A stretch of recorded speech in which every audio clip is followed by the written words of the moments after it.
بسم اللہ الرحمن الرحیم۔ جب صحابی رضی اللہ تعالیٰ عنہ کو حبشی غلام نے حیران کر ڈالا۔ حضرت عبداللہ بن جعفر رضی اللہ تعالیٰ عنہ بہت مشہور صحابی تھے۔ آپ سخاوت میں بھی بہت مشہور تھے، اللہ کے راستے میں خوب مال خرچ کرتے تھے۔ ایک مرتبہ کی بات ہے کہ آپ ٹہلنے کے لیے نکلے، چلتے چلتے کھجور کے ایک باغ کے پاس پہنچے تو دیکھا کہ ایک حبشی غلام باغ میں کام کر رہا ہے۔ کام کرتے کرتے جب وہ تھک گیا تو وہ اپنا کھانا لینے چلا گیا۔ کھانا لے کر واپس آیا تو اس کے پیچھے پیچھے ایک کتا بھی باغ میں آ کر اس کے پاس کھڑا ہو گیا اور اس کی روٹیوں کو للچائی نظروں سے دیکھنے لگا۔ غلام سمجھ گیا کہ کتا بھوکا ہے، اس لیے اس نے کتے کے سامنے ایک روٹی ڈال دی۔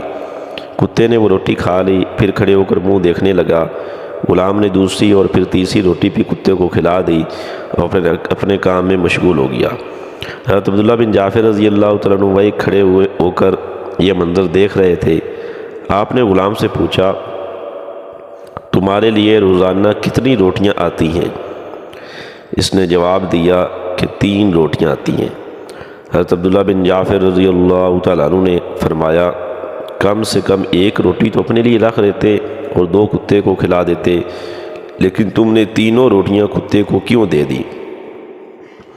غلام کہنے لگا، حضرت اس علاقہ میں کتا تو رہتا نہیں ہے، اس لیے ایسا لگتا ہے کہ یہ کتا بہت دور سے آیا ہے اور بہت زیادہ بھوکا ہے، اس لیے مجھے اچھا نہیں لگا کہ اسے بھوکا واپس کر دوں۔ حضرت عبداللہ بن جعفر رضی اللہ تعالیٰ عنہ نے اس سے پوچھا، اچھا یہ بتاؤ، ساری روٹیاں تو تم نے کتے کو کھلا دی، آج خود کیا کھاؤ گے؟ اس غلام نے کہا، ایک دن بھوکا رہنا کوئی مشکل کام تو ہے نہیں، اس لیے آج بھوکا رہ لوں گا۔ حضرت عبداللہ بن جعفر رضی اللہ تعالیٰ عنہ فرمانے لگے، لوگ مجھے سخی کہتے ہیں، لیکن آج معلوم ہوا کہ مجھ سے بڑا سخی تو یہ غلام ہے۔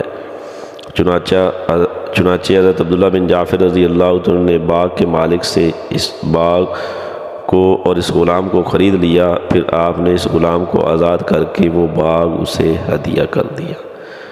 حوالہ احیاء علوم الدین جلد 3 صفحہ 358، دلائل النبوہ للبیہقی جلد 2 صفحہ 138۔